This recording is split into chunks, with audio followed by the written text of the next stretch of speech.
de usar o banheiro, vocês vão ver que lá tem uma maçaneta que para trancar, ela não está estragada, tá? Para trancar você vai ter que erguer a maçaneta, aí você chaveia. Se tiver alguma dúvida, pode falar comigo, pode falar com a Juliana, que é a brigadista aqui também da casa, que a gente dá um help aí para vocês. Também atentar aí com as lixeiras, que a gente faz coleta seletiva aqui na casa, e se alguém precisar de fumar durante esse tempo que a gente estiver aqui na casa, vou pedir a gentileza para fumar lá de fora na calçada, que é proibido fumar aqui dentro da casa, tá bom? Bom evento, muito obrigado.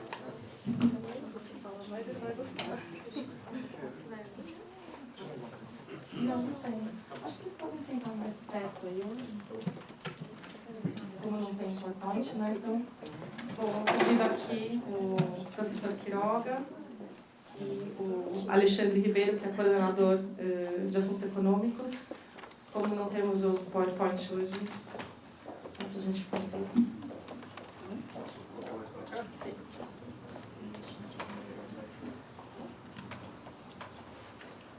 Bom, o Alexandre, ele é coordenador da Secretaria de Finanças da cidade de São Paulo, e ele é advogado e engenheiro, o que me intrigou, mas trabalhou 14 anos no Ministério da Indústria e do Desenvolvimento Econômico do Governo Federal, antes de integrar a Prefeitura de São Paulo, e vamos discutir com ele aqui as possibilidades, né, dos incentivos fiscais.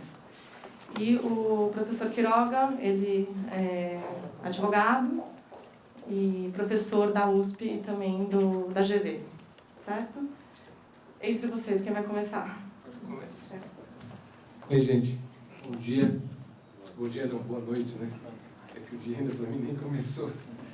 E é um prazer estar aqui discutindo com vocês esse assunto relacionado não só a temas de sustentabilidade, não sei como eu chamaria para não ser impreciso, mas também temas que são relacionados à questão fiscal, né? Eu sou um tributarista, então eu mexo com impostos. E quando a Tatiana justamente nos comentou do evento, e nós falamos eventualmente também de falar a respeito de como essa questão fiscal ela pode ser ao mesmo tempo um motivador para algum projeto interessante como esse ou qualquer outro, e também entender um pouquinho o outro lado dessa questão do incentivo, que claro, o Alexandre com certeza vai depois tratar, mas sempre que se fala em incentivo fiscal ou qualquer desoneração fiscal, sempre vem o outro lado, né? No sentido de que a desoneração fiscal, por um lado, é uma renúncia do Estado à receita, e nós vamos ter aí metade do Maracanã dizendo, olha, por um lado é bom, porque você estimula, você motiva, e por outro lado você vai ter às vezes uma crítica por uma questão de ineficiência na utilização do benefício. Então, assim, a minha função talvez seja, eu vou tentar dividir a minha exposição falando um pouquinho dessa questão de incentivos, lato sensu, bastante geral, para depois tentar entrar com algum tema específico relacionado à questão do meio ambiente, enfim, como que a gente poderia tentar verificar uma casa como essa, iniciativas nesse sentido, em termos de melhoria e como a gente adaptaria isso ao sistema, pelo menos brasileiro atual. Bem, eu não preciso dizer que o fenômeno da tributação é um fenômeno muito drástico para todo mundo. Qual a razão? A tributação é um fenômeno de força, por intermédio do qual o Estado, ele justamente invade o nosso patrimônio, ou ele se utiliza de parte do nosso patrimônio, retirando propriedade particular, justamente para que o Estado realize tarefa pública. Ou seja, a tributação por nós ela é vista de uma forma, às vezes, não agradável, porque dá para se falar, de uma certa forma, que a tributação é uma forma de expropriação do patrimônio particular para o Estado realizar a tarefa pública. Esse é o primeiro sentimento que todos nós temos. Por isso que na tributação é muito comum a resistência. Nós resistimos aos tributos, né? Estou com o Alexandre aqui, mas quando nós temos assim uma medida, eventualmente, de aumento de tributos, não importa as razões ou não as razões que o governante vai adotar. Isso, de princípio, gera uma reação negativa.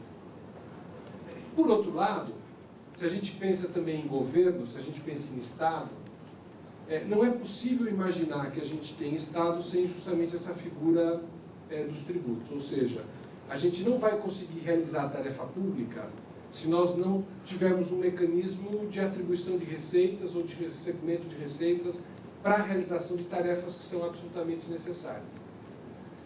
E aí está um trade-off. Justamente entre essas duas coisas é um trade-off, é um dilema. Ou seja, será que eu estou tirando dinheiro, recursos da população mediante tributos, de uma forma adequada? E será que o Estado está realizando a sua tarefa pública de forma correta? É justamente esse equilíbrio, essa relação, que faz com que todos nós façamos o seguinte, temos um sistema fiscal interessante, bom, ou não temos um sistema tributário interessante? Por quê? Porque na tributação, economicamente, a gente tem um trade-off sobre duas coisas muito importantes: eficiência dos mercados e equidade, o que eu realizo de tarefa pública. E nós vamos estar satisfeitos com o nosso sistema, satisfeitos com aquilo que o Estado retira do particular para o Estado para realizar a tarefa pública, na medida em que o Estado realizar a sua política fiscal de forma adequada. E, basicamente, o Estado realiza a política fiscal exercendo três coisas. Ele aloca os bens, o dinheiro que ele tira da gente, ele aloca em bens públicos, ele distribui renda e ele estabiliza a economia.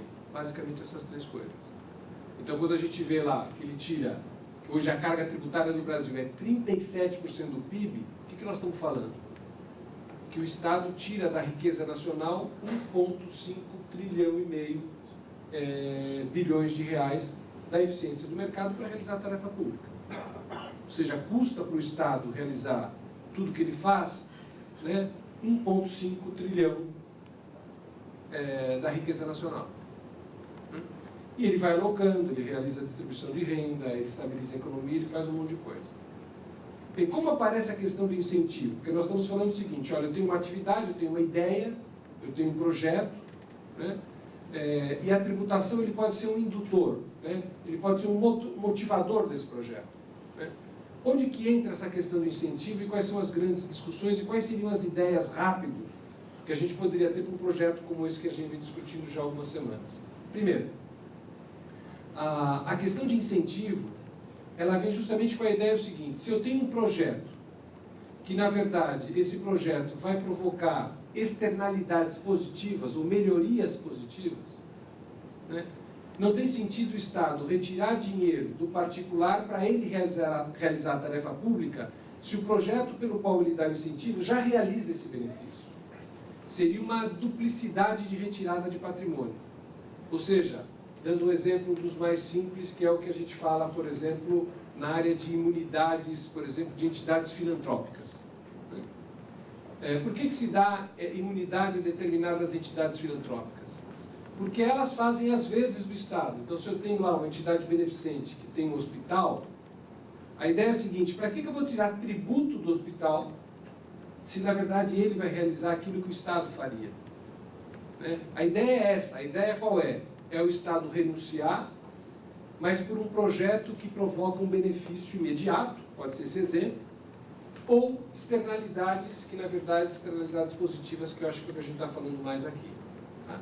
Então, assim, a ideia, a razão de ser de qualquer incentivo fiscal, ela pressupõe que aquilo que o Estado renuncia, ele provoca uma melhoria em termos de bem-estar social, redução de custo para o Estado e etc. Outro exemplo mais claro, mas só que é o contrário, é justamente ao contrário do que nós estamos falando. O cigarro é um dos produtos mais tributados no Brasil. E o cigarro é um dos produtos que mais provoca custo público, custo de saúde, inúmeros custos. Mas o Estado deixa que nós comercializemos cigarro. E ele arrecada tributo com isso. Só que parte desse tributo, na verdade, vai compensar o custo, o gasto que a viabilidade desse produto permite, dentro dessa atividade. Ou seja, é a ideia da compensação, é a ideia de amenizar o custo e o gasto que ele provoca. Aqui no nosso caso é um pouco diferente. A ideia de ter incentivos fiscais ou sistemas de redução de desoneração de tributos para estimular a construção de edifícios, de casas, onde tenham, eventualmente, formas adequadas de convivência, redução de energia, né, consumo menor de determinados produtos, ou que se possa ter aí uma melhoria de meio ambiente, ela é vista como uma externalidade e, portanto, na minha visão, os incentivos teriam que ser um pouco diferentes. Né? Quais são as formas mais tradicionais de incentivar? Então, se a gente tivesse que projetar e pedir um plano para a Secretaria de Finanças, é o seguinte, olha, o que a gente poderia pedir para justamente ter um benefício para ter casas como essas ou projetos com essa ideia? Né? A mais simples são as chamadas isenções. O que é? É a redução pura e simples de tributo. E aí, na verdade, é chamada o incentivo na veia, né? Onde eu consigo reduzir IPTU, por exemplo, eu poderia reduzir uma taxa municipal. Esse seria o projeto mais simples. Né? É comum, isso na verdade a gente sabe que esses incentivos eles têm uma grande penetração, ele consegue atingir o seu objetivo, mais ou menos. Né? O que a gente identifica quando você tem reduções simplesmente de alíquotas ou de base de cálculos em tributos como esses, é que você tem que ter uma coisa muito pré-definida. Então, um exemplo hoje em São Paulo, no município de São Paulo, que é absolutamente elogiável. Né? Nós temos hoje no município de São Paulo uma gama muito grande de, por exemplo, propriedades de tamanho pequeno, né? Até uma determinada metragem, que não tem, por exemplo, a incidência de IPTU. Né? Qual a razão? É uma ideia de hipossuficiência, é uma ideia de baixa renda, é uma ideia de, na verdade, urbanizar para fora, ou seja, criar com que determinadas áreas fora do centro de São Paulo ou da zona mais populosa de São Paulo, ela possa se beneficiar de uma redução tributária. Ou seja, fazendo com que as pessoas tenham um estímulo, eventualmente, de sair de uma zona mais habitada para uma zona menos habitada. Né? A tributação, portanto, ela pode ser o quê? Política urbana. Eu posso realizar política urbana como eu posso fazer um monte de coisa. Então, assim, os exemplos mais simples são casos como esse de isenções. Né? Em termos de município, nós também temos algumas dificuldades, restrições com relação a incentivos. Por quê? Porque nós sabemos que hoje em São Paulo, no município de São Paulo, em qualquer município, basicamente ele só tem 3 impostos e taxas. Né? Mas quais são os impostos? IPTU, né? O ISS e o imposto chamado ITBI, Imposto sobre Transmissão de Bens Imóveis. Né? E as taxas, né? Algumas taxas de coleta de resíduos na área hospitalar, a taxa de coleta de resíduos sólidos foi revogada na gestão do Serra, que tinha sido criada na gestão da Marta, revogada na gestão do Serra. Ou seja, o município de São Paulo, se a gente pensar simplesmente em desoneração tributária, ele tem certas limitações para estimular, eventualmente, construções ou projetos como este. Né? Basicamente, quais são? Basicamente, são reduções de tributos como IPTU, né? Ou, se eventualmente um escritório de advocacia, por exemplo, ele, na verdade, decidisse ter seu escritório num projeto, num lugar que tivesse as ideias que estão bem se debatendo há quantos anos aqui, em termos de Brasil, ou seja, poderia ser feito via ISS, se você vivesse, se você produzisse ou tivesse alguma atividade nesse sentido, pode. Né? E na questão de TBI, seriam imóveis, por exemplo, só nesse exemplo aqui da casa, né? Se essa casa fosse construída nesses moldes e vendida, eu também poderia ter algum tipo de diferença em termos de alíquota. Então, assim, no campo do município, há uma restrição, uma vez que nós temos aí um conjunto de impostos limitados, fazendo com que o legislador tivesse que optar com alguma coisa parecida com isenções ou reduções de base de cálculo e etc. Né? Bem, quais as outras alternativas que a gente poderia imaginar sob o ponto de vista mais geral, ou seja, tendo em vista não só a competência do município, mas pensando também em competência dos estados e da União. Eu acho que aqui, eu conversava com o meu colega Leandro, a gente estava vindo no começo da exposição, ele comentou uma coisa assim, alguma coisa parecida com Lei Rouanet. Né? Então vamos lá, a Lei Rouanet, que na verdade nada mais é do que a filha mais nova da antiga Lei Sarney, que era a Lei de Cultura, né? ela tinha ideia o quê? Olha, eu vou fazer um incentivo para fomentar a cultura. Esse é o objetivo princípio dessa norma. E ela também pressupõe o quê? Renúncias fiscais. No caso específico, ela prevê uma renúncia de imposto de renda, né? E para isso, obviamente, tem todo um complexo de atividades que devem ser feitos via Ministério da Cultura, enfim. Poder-se eventualmente imaginar alguma coisa não só em termos de município, mas alguma coisa em termos de Estado mesmo, ou seja, unidades federadas, como o Estado de São Paulo, ou, eventualmente, alguma coisa relacionada a poder público federal, né? Nós também teríamos algumas dificuldades. Por quê? Porque, como eu falei, o imposto é federal. Tem que ter um projeto nacional, eu não sei como se discutiu aqui com vocês, um projeto nacional, por exemplo, de redução de resíduos sólidos, ou de construção de casas ou de edifícios com tecnologia, assim, sustentável. Enfim, nós temos que ter um complexo de análise disso e viabilizar algum projeto como uma ideia de fomentar, né, esse tipo de atividade em vários campos. E aí, na área federal, eu diria, nós temos mais liberdade, nós temos pelo menos um campo muito maior. Qual a razão disso, né? Acho que todos sabem que hoje o maior teco, né, o maior pedaço, né, o maior volume de arrecadação fiscal, ela está com o Estado. E aí nós temos um monte de coisa. Imagine, né, todos os produtos, desde a maçaneta dessa casa até qualquer outro produto industrializado que tenha sido utilizado eventualmente no projeto sustentável, nós poderíamos ter, por exemplo, redução de base de cálculo de IPI.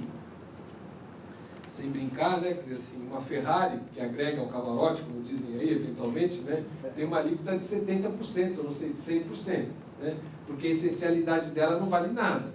Mas talvez uma porta ela tem a essencialidade muito mais adequada, e dependendo da situação em que eu construo um projeto, ela vai ter uma essencialidade muito melhor. Então, assim, por exemplo, IPI, ele mexe com isso, com seletividade, com essencialidade. Então, por exemplo, esse seria um tipo de produto que a gente poderia, ou de incentivo que a gente poderia imaginar. Mas vai depender muito disso que eu me referi, ou seja, a destinação do produto, a utilização do produto dentro de um projeto específico, poderia ser algo que a gente está imaginando factível. Da mesma forma que na Lei Rouanet, por exemplo, não seria impossível imaginar que a gente pudesse ter também reduções do imposto de renda, né? Por exemplo, hoje a Lei Rouanet basicamente pega 4% do imposto devido, né? Se eu, por exemplo, investisse ou eu fomentasse ou patrocinasse projetos de pesquisa relacionados à sustentabilidade. Então, hoje eu só tenho para cultura, para fomento de cultura, né? Eu também poderia, eventualmente, ter algum tipo de critério nesse relacionado ao imposto de renda. A grande discussão que a gente tem, qualquer incentivo relacionado ao imposto de renda, é porque hoje nós temos um número muito limitado de empresas que efetivamente pagam imposto de renda, né? Só para vocês terem uma ideia, de 100% das pessoas jurídicas brasileiras, 95% das pessoas jurídicas pagam imposto de renda nesses sistemas simples e estimados, presumidos, né? Sobra 5% das pessoas jurídicas, né? Desses 5%, apenas 50%, ou seja, 2,5%, paga pelo chamado lucro real, que é justamente esse tipo de lucro que dá esse tipo de incentivo, né? Isso no Brasil hoje, para vocês terem uma ideia, algo em torno de 10 a 14 mil empresas apenas, que representam 80% de toda a arrecadação brasileira. Então, o que a gente está falando aqui um pouquinho, né?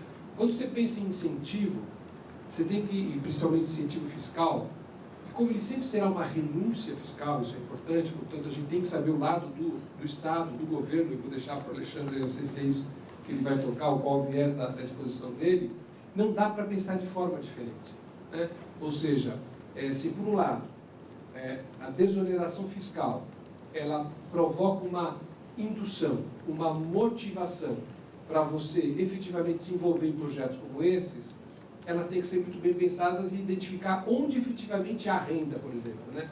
Onde eu vou conseguir efetivamente fazer algum projeto em que eu canalize um recurso de forma adequada, né?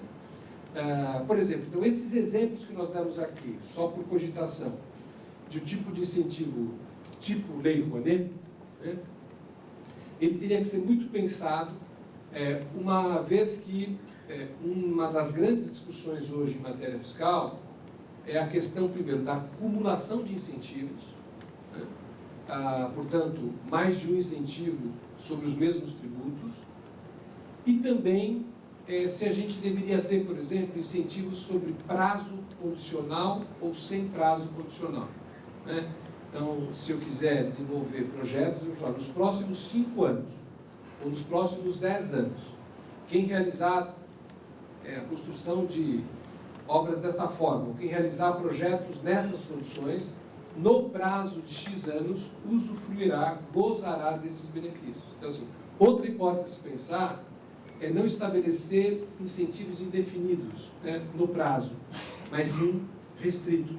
Até para você, de uma certa forma, poder controlar os projetos que você tem nesse prazo, né?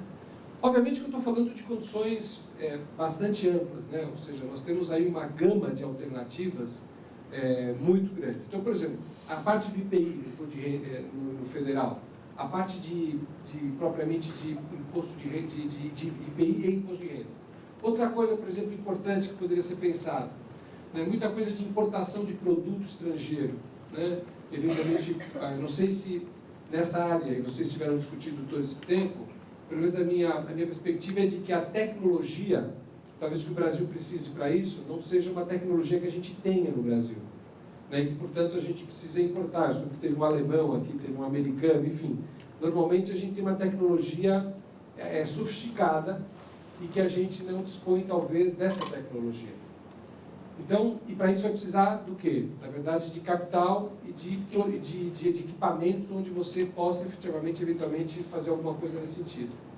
E aí eu acho que a grande questão de incentivo que teria que se pensar são incentivos na área de comércio exterior. Basicamente, né, nós temos hoje o imposto de importação, nós temos o PIS/COFINS da importação, que é um peso muito grande, e nós temos também o próprio CMS na importação. Ou seja, se a gente precisa de tecnologia, não sei, essa casa deve ter sido construída com, né, produtos BASF e outros produtos que eventualmente são necessários.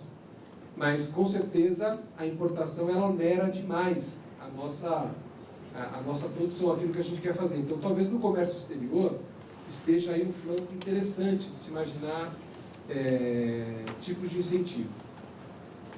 Só para não me alongar muito, e tentando ver, depois que a gente comentou, o que a gente poderia imaginar mais. Uma das coisas mais interessantes que todo mundo quer é o seguinte: tem como a gente imaginar um incentivo para a pessoa física, para nós que estamos aqui sentados, e que sejamos estimulados a dar uma parte do nosso imposto para algum projeto disso? Aí eu sei, é uma questão extremamente difícil de dizer, mas assim, se eu pudesse dizer a minha experiência, obviamente aí é o que está mais difícil, né? Qual de nós se recorda ou lembra, perto do dia 30 de abril, né, de fazer a doação de 1%, né, para qualquer projeto de benemerência que a gente tem direito, né, na nossa imposto de renda? Todos nós temos direito a 1% para qualquer projeto que esteja na área filantrópica, né, registrado, por exemplo, na prefeitura em órgãos públicos. A gente não faz, a gente não realiza isso, a gente não tem essa cultura. Então, na pessoa física, eu diria, de extrema dificuldade, mas aí é uma questão motivadora, né? É uma questão motivadora de justamente você mostrar, eventualmente, vantagens. Eu já acho que aí é um pouco mais difícil, mas, enfim, é uma tentativa que pode existir. E, por fim, eu acho que seria interessante falar um pouquinho também de tributos estaduais, né? Quer dizer, quais seriam as alternativas que a gente tem em termos de tributos estaduais? Hoje, basicamente, nós temos 3 impostos no Estado: o CMS, o IPVA e o Imposto sobre Doação e Herança. E temos taxas estaduais também, né? Aqui eu acho que a gente tem só restrições. Claro, o IPVA é um típico imposto aí sobre a propriedade, e na verdade é um produto que polui, né? Assim, é outro produto. Veja, olha como é o trade-off do Estado. O Estado permite, na verdade, que a gente tenha várias atividades com vários produtos que causam custo ao Estado, né? O veículo mata, né, atropela, causa poluição, um monte de coisa, né? As armas que a gente negocia também provocam vários custos, né? Mas, por outro lado, a tributação é isso mesmo, ou seja, ela nos dá o recurso mas ela nos gera gasto. Até que ponto eu poderia ter algum tipo de benefício estadual com relação ao IPVA e etc., que eu já acho bem mais difícil, uma vez que esses tributos eles não estão atrelados, eventualmente, a qualquer característica que a gente esteja falando. Mas, eventualmente, na área de IPVA pudesse ser feito alguma coisa. Nesses outros dois que eu me referi, talvez alguma ideia como hoje, por exemplo, se eu faço uma doação para uma entidade sem fins lucrativos, eu faço a doação, por exemplo, um projeto de pesquisa, uma doação para uma construção de uma casa como essa, hoje nós temos um ITCMD de 4%, é uma média de 4%. Talvez eu pudesse ter algum tipo de também desoneração disso. Enfim, rapidamente, aí deixando um pouquinho para a discussão e também para ouvir o Alexandre, acho que é isso. A gente, na verdade, tem algumas hipóteses de incentivos fiscais. No Brasil, basicamente, os nossos incentivos fiscais são muito restritos, muito restritos. Existe um trade-off muito grande com o governo no controle dos incentivos fiscais para evitar dolo, conluio, enfim, fraude, simulação, né? Mas, no Brasil, ele tem se utilizado justamente para tentar fomentar alguma atividade importante, como seria todo esse ciclo de debates que nós estamos tendo aqui com as matérias que vocês discutiram. Agora, a verdade é essa. O governo não gosta de incentivos. O governo não tem máquina para fiscalizar os incentivos.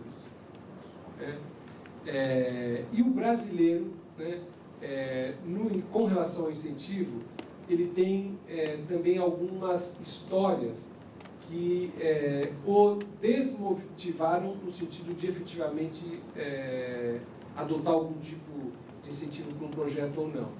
Ou seja, sem dúvida que o incentivo fiscal pode ser um motivador de projetos interessantes, né? Mas ele tem que ser muito bem pensado, muito bem canalizado e equilibrado, né? Nesse campo que nós estamos falando aqui, sem dúvida nenhuma, no campo municipal, é onde se abre uma brecha que não é muito grande, né? E talvez no campo federal, num projeto um pouco maior, que é que a gente tenha alguma atividade possível, né? Mas, enfim, é um pouco isso. Eu passo a Alexandre aí para ele falar um pouquinho das suas considerações.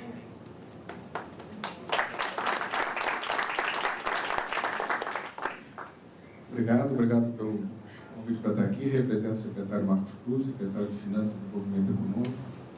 O senhor foi muito feliz na sua exposição, e bastante abrangente, e bastante delicado com a gente de finanças em relação aos tributos.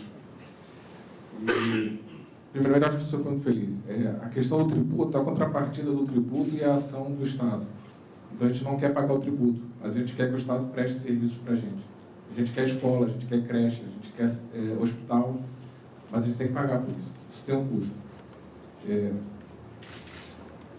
A qualidade do gasto público é um ponto a ser discutido. Será que a gente pode fazer mais com aquele dinheiro que a gente arrecada? Essa é uma discussão que nós temos. Nós temos procurado melhorar a qualidade do gasto público, reduzir os gastos com o custeio da máquina da prefeitura. Mas, por outro lado, a gente tem, como Secretaria de Finanças e Desenvolvimento, também buscar os recursos para aqueles projetos cujas propostas foram apresentadas pelo prefeito que foi eleito. Então, no nosso programa de metas público, a gente necessita de um volume de recursos que nós não dispomos. O Estado, há mais de 10 anos, não consegue fazer operações de crédito por limites da lei de responsabilidade fiscal, não são o tamanho da nossa dívida. Então, para cumprir aquele programa de metas que foi proposto pelo prefeito, nós precisamos renegociar a dívida da prefeitura. Nós não temos recursos para fazer tudo aquilo que nós nos propusemos. O aumento do IPTU também vai nesse sentido, proporcionar recursos para atender as demandas da sociedade. Existe uma necessidade de creches, de vagas em creches, discussão com o Ministério Público a respeito disso. Necessidade de equipamentos de saúde. Se propõe a construir 3 novos hospitais. E para isso nós precisamos de recursos. Então, falar em renúncia fiscal, nesse momento, a gente tem essa dificuldade, porque a gente quer entregar à sociedade um plano de mobilidade, novos corredores de ônibus, novos hospitais, novos equipamentos de educação, e para isso a gente precisa de recursos. Nós somos abertos à discussão do incentivo fiscal. Nós temos um projeto que está em votação na Câmara de Vereadores de incentivos para a Zona Leste. incentivos à atividade de serviços na Zona Leste. De modo que a gente já acredita na função, ou na utilização do tributo como um indutor, no caso, de desenvolvimento econômico. E esse trabalho de trabalhar os incentivos fiscais, ele também é um processo dinâmico de aperfeiçoamento e aprendizado. Porque lei de incentivo para a Zona Leste já existe, mas ela não foi efetiva. Nós tivemos 5 projetos aprovados e R$1 milhão concedidos em benefício fiscal em 10 anos. Não foi efetivo. Então, nesse sentido, a gente procurou, nesse projeto de lei, aperfeiçoar, reduzir a burocracia, atuar na fiscalização e não na aprovação de projetos. Então, os incentivos são mais agressivos. Então, a gente propõe a isenção do IPTU por 20 anos, a isenção do ICMS na construção civil, a redução do ISS a um mínimo legal de 2%, a isenção do ITBI para algumas atividades selecionadas numa região pré-definida. Porque o tributo, o prazo, então o tributo a gente define região, prazo, escolher bem aonde que a gente quer conceder o incentivo fiscal para o benefício que a gente quer alcançar. Mas isso é uma região específica em função das carências da Zona Leste. Somado a isso, nós temos o incentivo do plano diretor, programa de mobilidade para a Zona Leste. Em relação à construção civil, faz parte do programa de metas, está colocado como IPTU verde. Mas, do nosso ponto de vista, como Secretaria de Desenvolvimento, a gente entende que a construção sustentável ela deve ser incentivada, mas a gente não deve olhar exclusivamente sob o ponto de vista da tributação. Estamos abertos a discutir propostas relativas à tributação. A gente entende que o projeto tem que ser um pouco mais amplo. Nós temos conversado com o Banco Mundial a respeito disso. E a gente está formulando internamente um projeto que a gente possa vir a discutir com a sociedade a respeito disso, de como apoiar a construção sustentável. E algumas coisas a gente tem aprendido nessas conversas que a gente tem tido. Primeiro que, além da questão do estímulo através do incentivo fiscal, a gente deve trabalhar, em alguns casos, a gente deve optar pela obrigatoriedade. Em alguns casos, a gente deve exigir uma atitude mais responsável do ponto de vista da construção sustentável. Isso deve ser uma exigência. Não deve, em outros casos, ela deve ser estimulada através de uma educação, conscientização da sociedade. Em outros casos, pode ser através de um incentivo. Incentivos podem ser tributáveis ou não.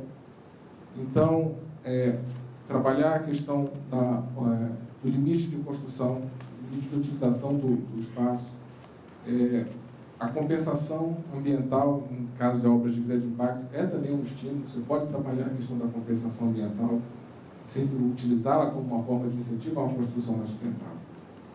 São exemplos.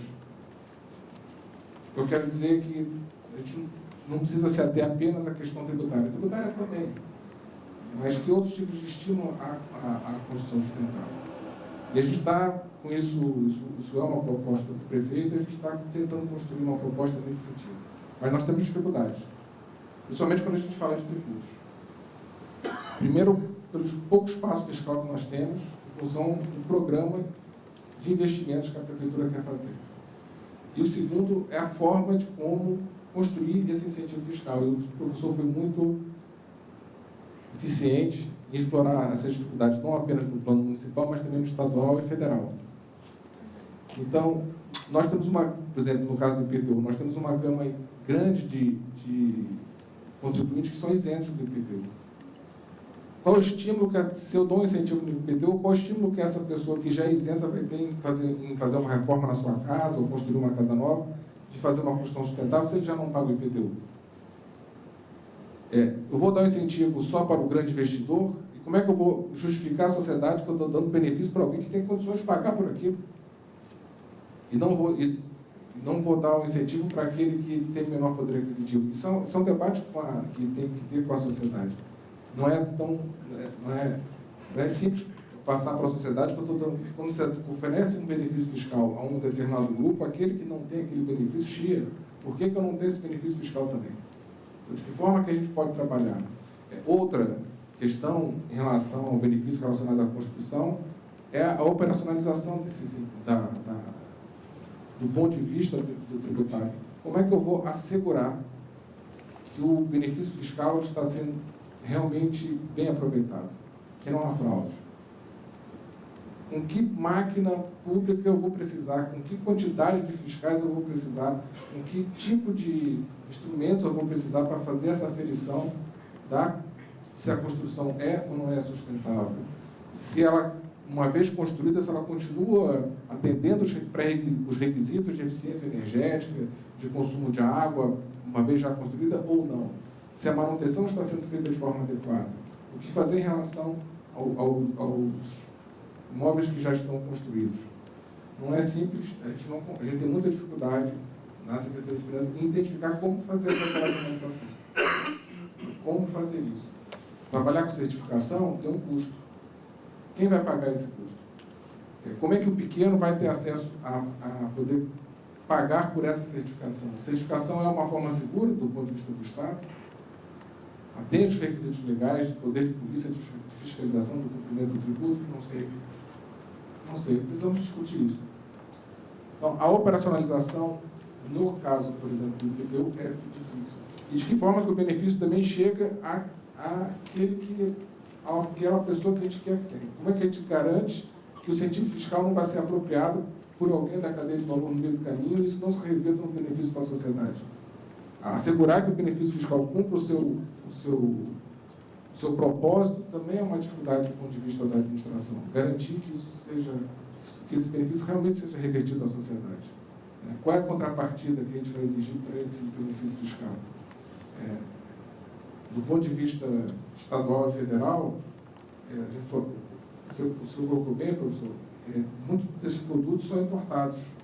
De que forma que, por exemplo, o Poder Público Federal pode incentivar que essa produção desses insumos sustentáveis sejam feitos no Brasil? De que forma que a gente pode trazer para o Brasil a produção desses produtos sustentáveis? Por que o Brasil não pode ser um polo exportador de produtos relacionados à construção civil sustentável? Se eu não me recordo, você tem um trabalho junto às grandes construtoras e às construtoras em que você pode buscar, e tem se tentado buscar práticas melhores de construção, práticas sustentáveis, mas você tem também a pequena reforma, que é muito importante no mundo da construção civil, a pequena reforma, a reforma que a gente faz em casa. Então, como poder atingir essa pequena reforma, torná-la mais sustentável? Estou colocando perguntas a vocês. A gente está aberto a discutir uma política de estímulo à construção sustentável. E a gente precisa receber sugestões de vocês da sociedade para a gente poder construir essa política.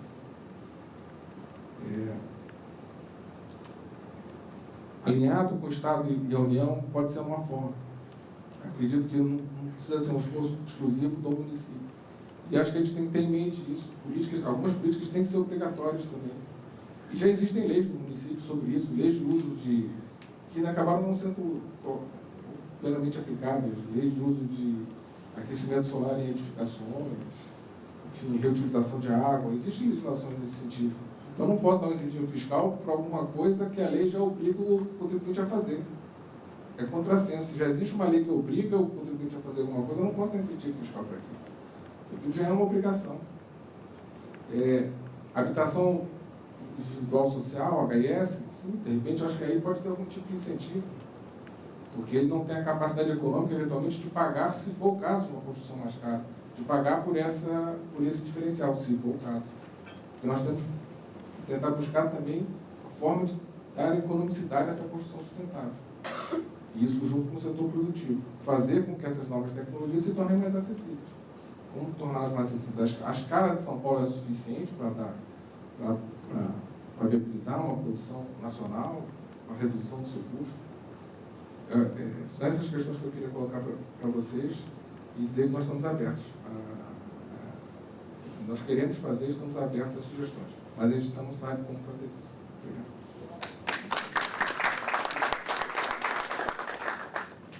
Só, talvez começando o debate, que acho que é mais fácil, tem uma pergunta lá. Mas eu vou dar um exemplo disso que o Alexandre colocou, que me parece evidente. E aqui não tem nenhuma conotação política, nenhuma posição política. Olha que interessante. A ex-prefeita Marta, ela criou a chamada taxa do lixo. Até teve um apelido, né? Acabaram colocando o apelido da Marta por isso. A taxa do lixo de resíduos sólidos. Porque, não sei se vocês sabem, o lixo não passa em todas as ruas de São Paulo. Passa nas nossas. Mas aqui, um pouquinho mais para lá, não passa. E aí, instituiu a taxa. E foi uma balbúrdia. Todo mundo, é incrível como o tributo faz com que a gente resista às manifestações, né? Já sai uma manifestação. É só uma discussão, só preciso entender. Aí veio o Serra, e na campanha do Serra, o Serra falou: vou acabar com a taxa do lixo. E efetivamente, ele acabou com a taxa de coleta do lixo de resíduos sólidos. Só que esse serviço continua sendo prestado em algumas ruas de São Paulo. E o Estado continua pagando. Só que na taxa da marca, quem pagava era quem produzia lixo. E depois nós pagamos por intermédio de impostos. Ou seja, o caminhãozinho do lixo continua passando, só que agora não tem mais a taxa, é por imposto. Agora, deixa eu também brincar um pouco com o Haddad, né? Aí veio o Haddad. O Haddad falou: vou acabar com a taxa de licença, não é? De vistoria, não sei. Controlar. Né? Eu não estou dizendo se é certo ou não, só para dizer como é política fiscal, como é difícil acertar. Né? Aí eu falei: não, vou acabar, né? Porque entendo que o Estado deve prestar alguma coisa assim. Veja, são essas discussões importantes aqui. É um trade-off. É isso que a gente... É o que o Alexandre colocou. Eu acho que tem que se pensar talvez numa estrutura de incentivos, mas sabendo, por um lado, que há uma grande dificuldade na outra ponta de você contornar isso. E você tem que acertar, porque às vezes o benefício ele é absolutamente um bumerangue, ele é o contrário, tem efeito totalmente contrário, de desestímulo, de fraude, um monte de coisa. Né? É claro que a gente não pode pensar por esse lado B, a gente tem que pensar pelo lado A. Mas só esse exemplo da taxa que eu dei, você vê, metade do Maracanã, como eu brinco, vai defender que a Marta estava certa. Metade do Maracanã vai dizer que o Serra estava certo. O problema é o seguinte, é uma opção política. E tem que saber a que melhor funciona. Eu não sei se era melhor ter a taxa, ou agora é melhor não ter a taxa e a gente pagar de imposto. Então, é só para jogar essa discussão, esse é um exemplo claro, que a gente vê como é difícil falar de tributação. Boa noite. Parabéns. Deixa eu passar Parabéns pelas exposições de vocês, muito interessante. Queria parabenizar também a BASF e a Câmara dos Vereadores, né, pela iniciativa desses debates muito importantes. Meu nome é Hamilton Leite, eu sou diretor voluntário do Secov de São Paulo, na área de sustentabilidade. E eu queria perguntar como vocês avaliam os prós e contras de incentivos através de concessão de coeficiente de aproveitamento adicional para obras sustentáveis. Então, é um benefício indireto, um incentivo indireto, mas que ele é muito eficiente do ponto de vista do incorporador, porque ele equilibra essa equação aí de custos e benefícios, né? Então, uma obra sustentável tem um custo adicional, por menor que seja, ele existe. E, por outro lado, esse incentivo estimularia as incorporadoras produzirem edifícios sustentáveis. Então, eu queria saber a opinião de vocês sobre essa possibilidade.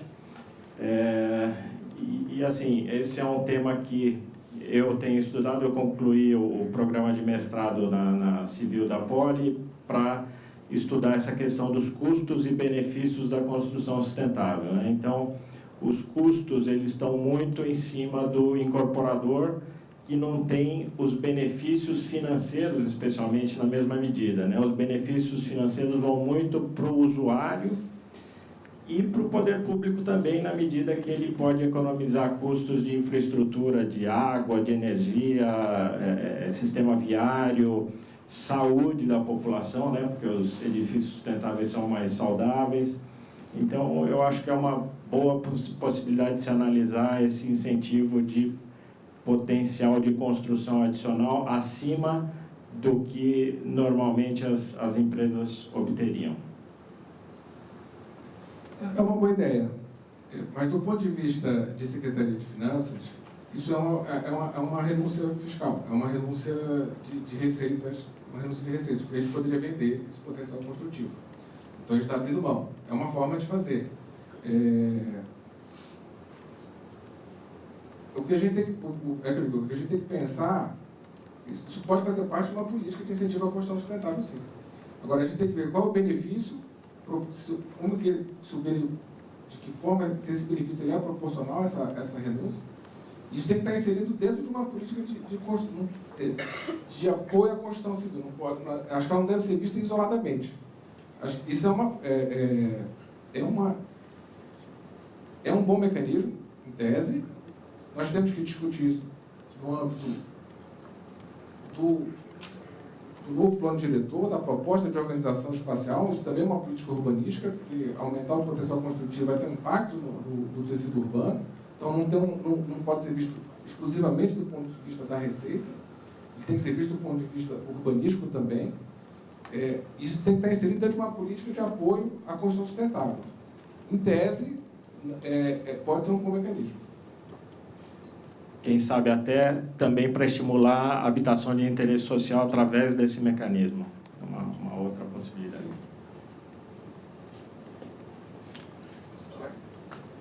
Eu acho que essa questão é um pouco também colocada aí, pelo Alexandre no seguinte sentido. A cobertura é curto, primeiro. Isso a gente sabe e tem essa clara noção. O que vai ter que se definir são certas prioridades. Eu acho que a prioridade aí é que lá vai justamente saber se a gente vai cobrir o nosso pé ou a gente vai cobrir a cabeça. Aí é um pouco esse tipo de coisa. Agora, alguma parte vai ficar de fora. A gente não tem essa possibilidade. E na minha visão, sempre que você pensa, primeiro, isso assim, não digo só na minha visão, mas quando você mexe na área acadêmica fiscal, tributária, você vai pensar em tributos ambientais, ou seja, o mundo acadêmico mundial vem discutindo muito tributação ambiental. E um dos temas principais, eu diria, o vetor principal para você pensar em tributação de meio ambiente e das consequências decorrentes disso, são as chamadas externalidades positivas, né, que a gente estuda muito em economia, né, basicamente relacionadas ao meio ambiente. E a grande dificuldade, também alguns tipos de sugestão, é de que você tente mensurar essas externalidades. Então, exemplo, se eu tenho aqui uma casa que tem um jardim em cima, e, portanto, isso vai provocar a possibilidade de emissão de XPTO, né? Então, assim, a grande dificuldade é como eu mensuro essa externalidade e, a partir dessa externalidade, dessa mensuração, qual é o critério que eu tenho. Então, um exemplo que eu vou dar também de um professor aqui da USP, professor querido nosso, já aposentado, o professor Fábio nos deu, que é um jurista, além disso um economista. E ele tem uma tese, justamente, de um tributo que quase a gente não tem, ninguém ouviu falar, ou pelo menos a gente só aprende na academia, que são as chamadas contribuições de melhoria. As contribuições de melhoria, para quem não sabe, é um tipo de tributo que eu pago quando o Estado realiza uma obra pública e essa obra pública valoriza o meu imóvel. Por exemplo, aqui a Vicente Hall, em algum momento foi construído, né? Foi uma obra pública e valorizou os imóveis que estavam aqui. Isso já faz tempo. Como a Nova Faria Lima. A Nova Faria Lima valorizou os imóveis circunvizinhos. Então, quem tem imóvel valorizado teria que pagar um valor de contribuição de melhoria. Esse é um tributo que não pegou no Brasil, só em algumas cidades.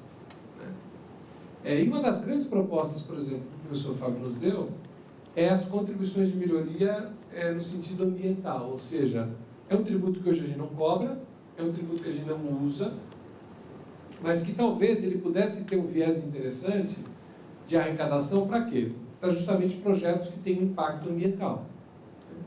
Então imagine que a gente estivesse dizendo o seguinte, olha, essa contribuição de melhoria, ela é para custear uma obra pública, sem dúvida, ela não tem outra função. Mas ela tem, na verdade, uma ideia de uma conotação mais sob o ponto de vista de proteção, né, do meio ambiente, que é uma externalidade desejável. Então, assim, na minha visão, qualquer projeto como esse, ele tem que estar ligado a essas externalidades. Então, o exemplo que nós demos aqui, que nós poderíamos ter, por exemplo, isenção, vamos dar uma hipótese, isenção de 50% do IPTU para casas ou edifícios construídos conforme postura X que está lá na Prefeitura de São Paulo. Né? Ok, preenchi a postura, fiz isso, fiz aquilo, tenho 50% por 5 anos ou X anos de redução de IPTU.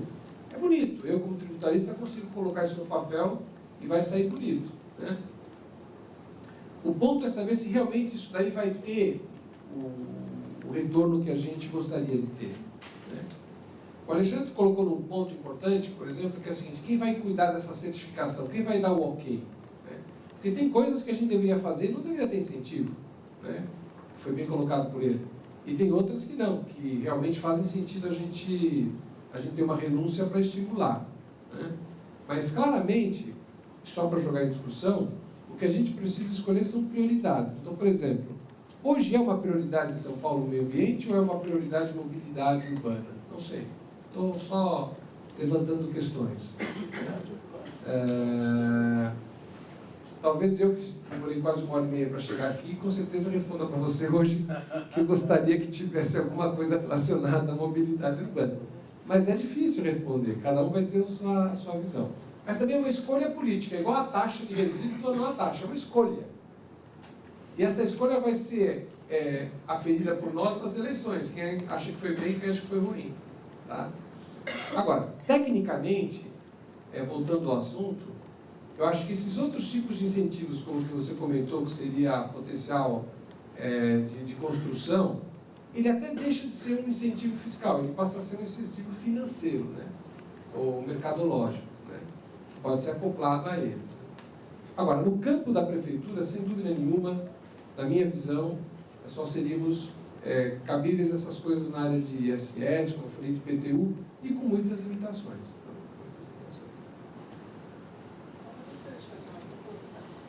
A gente está gravando e precisa do microfone. Desculpa. Então, meu nome é Tânia. É que eu acho assim, por exemplo, você disse que os impostos advindos, por exemplo, de cigarros, etc., que provavelmente não cobrem, não é, os custos que você tem com doenças, etc., provenientes deste vício, não é? Então, você não acha que seria interessante ter uma política mais direcionada para isso e realmente que ela fosse sustentável, não é? Já que a indústria produz alguma coisa que acarreta todo esse custo, eu acho que esse setor deveria pagar por isso. Entende? Não sei, acho que é uma coisa mais lógica. Porque muitos recursos, né, que provavelmente deveriam ir para a habitação, para a saúde, para outras coisas, para outros casos, não acabam sendo gastos sustentando o vício deles. Quer dizer, nós somos coniventes. Eu falo isso porque, vou te falar, eu trabalhava na Prodesp na época. Eu odiava o cigarro que todo mundo fumava na sala. Então, o que eu fiz? Eu fiz uma política, eu mesma. Então, eu fiz uma pesquisa, na época eu utilizei o SAS, que é um software de estatística, né? E fiz uma pesquisa, perguntando a cada um, fumante ou não, se eles acham que tinham doenças por causa do cigarro, uma série de perguntas, né? E acabei chegando à conclusão de que realmente, apesar de que eles eram fumantes, eles achavam que o cigarro trazia doenças. E eles, na verdade, só continuava todo mundo fumando ali porque não havia nenhuma política para isso. Então, à medida que eu mostrei para a diretoria que havia esse problema. E o que aconteceu? Aí ela fez os fumódromos, né? Então, já ninguém podia fumar na sala. Provavelmente estavam me xingando, mas eu achei que era melhor. Daí, anos depois que eu voltei à empresa, eu saí da empresa e retornei. Um dia, eu fui num dia que eles estavam desmontando os fumódromos, porque as pessoas não podiam nem fumar mais nos fumódromos. Eles deram sequência, só podiam fumar mesmo fora das salas e da empresa. Então, o que eu vi? O teto, as paredes, tudo naquele fumódromo, assim, impregnado de nicotina. Quer dizer, aquela nicotina era o que nós, que não fumamos na sala, a gente devia ter respirado e provavelmente entrado nos custos relativos àquilo. É isso que eu quero dizer, que se não tiver políticas para isso, tudo vai continuar igual. Não, Não, sem dúvida. Então, assim, olha que interessante, né? Como a tributação é uma coisa tão forte que ela provoca revoluções. Revolução Americana, Confidência Mineira. Os Beatles fizeram uma música sobre tributação chamada Taxman. Peguem lá, Taxman. Os Beatles fizeram quando o John Lennon e o Paul McCartney reclamavam quando eles estavam no auge de 65 e 63 e 65 e o Reino Unido cobrando tax dos Beatles. E olha que interessante, mas culpa disso, e eu vou justamente entrar nesse tema, é culpa nossa mesmo. Olha, eu vou te dar um dado que é brutal e mostra um pouco como nós também não cooperamos, nós povo. Né? Não sei se vocês sabem, de 100% de toda a arrecadação brasileira, apenas 2% é arrecadado sobre impostos sobre a propriedade. E hoje, praticamente, 50%, 70%, 60% é imposto sobre consumo, que é o IPI do cigarro, o ICMS do cigarro, né? O ICMS da Ferrari, né? O ICMS da carne, da cerveja. E, na verdade, por exemplo, agora, a Prefeitura aumentou o IPTU, a base de cálculo do IPTU. Praticamente a gente sai em manifestações na rua. Né? Mas ninguém reclama do imposto do consumo. Que, na verdade, esse é o imposto que onera você e a mim. Outro dado para todo mundo. 4% da população ganha acima de 3 mil reais no Brasil. Apenas 4% da nossa população ganha acima de 3 mil reais. Quem ganha 3 mil reais não paga imposto de renda, porque está na tabela do imposto de renda, não atinge. Mas esses 3 mil reais são gastos em consumo. É a mesma coisa. Se eu ganho 300 mil reais, eu não vou gastar os 300 mil reais. Eu vou acumular 200, 250. Né? E eu não pago nada sobre esse excesso em termos de propriedade. 2% da arrecadação brasileira é imposto sobre a propriedade. Qual a razão disso? É que nós, efetivamente, não estamos acostumados com essa questão tributária. Então, quando eu estou falando, a tributação, ela tem esse lado realmente antropológico, sociológico, de resistência, né? E que nós alimentamos isso. Então, como você diz, por que o Estado cobra imposto de cigarro, combustível, energia, veículo? Porque esses produtos são produtos que ninguém dói pagar tributo. Né? Compra o seu carro, a gente sai feliz da loja. Né? A gente compra o nosso cigarro viciado, né? Não sabe que para cada cigarro está pagando 3 cigarros, porque ele paga 300% de imposto.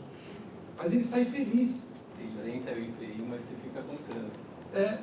Enfim, do carro. Você isenta o IPI, a gente desonera o IPI dos veículos, só que demora 1h30 para chegar aqui, a mobilidade não dá. Então, gente, vamos ser assim muito claros, o que falta é um pouco definir essas prioridades que eu falei. E nós contribuímos para isso, porque na verdade nós desconhecemos isso. Né? Quando saiu no jornal aquele dia, eu falei para o meu filho, PlayStation, 4 mil reais, sendo 95%, não sei quanto de imposto, porque o imposto sobre consumo não dói. E o imposto sobre propriedade dói. Então, quando uma prefeitura faz um aumento de IPTU, que eu imagino que isso deve ter sido muito estudado, etc., não sou nem favorável a Haddad, nem a João, nem a Maria. Mas é óbvio, gente, 2% sobre a propriedade do Brasil. Isso é ridículo. Né? Quer dizer, e IPTU serve para fazer política urbana, sim. Retirar as pessoas dos centros mais de maior população, etc., jogar para as laterais e poder ter uma... Ninguém reclama quando vai para Manhattan e paga um imposto brutal, mas vai morar em New Jersey, não vai morar em Manhattan. Quem vai morar no Reino Unido não vai morar em Londres, vai morar do lado. Por quê? Porque tributação se faz política urbana também. Então, assim, é verdade, a gente não tem essa... Você está certíssimo, eu só quero dizer o seguinte, isso é fruto um pouco dessa necessidade de arrecadar dinheiro para realizar a tarefa pública. O problema não está na arrecadação. O problema está justamente na qualidade do gasto, como disse o Alexandre. O que a gente quer gastar? Se você chegar nos Estados Unidos, assim, qual é o gasto número 1 nos Estados Unidos? É guerra. Porque aquele país, para se manter na hegemonia militar que ele tem, ele precisa gastar em guerra. E a gente jamais admitiria um gasto público de guerra no Brasil. Mas naquele país, para ser os Estados Unidos, e na verdade ter hegemonia mundial, todo mundo ri e adora que seja um gasto público, seja em guerra. A prioridade lá foi o seguinte: esse é um gasto público que eu quero ter. Nós ainda estamos discutindo que tipo de gasto público a gente quer. Né? Desculpa. Tudo bem. Assim, mas, por exemplo, em Londres, né, como você está falando, ninguém mora, é claro, mas havia... Os serviços sociais são muito melhores. Sim, não, sim. mas há 500 anos aqui, o pessoal que tem o poder aquisitivo maior não mora no centro de Londres, mas se desloca.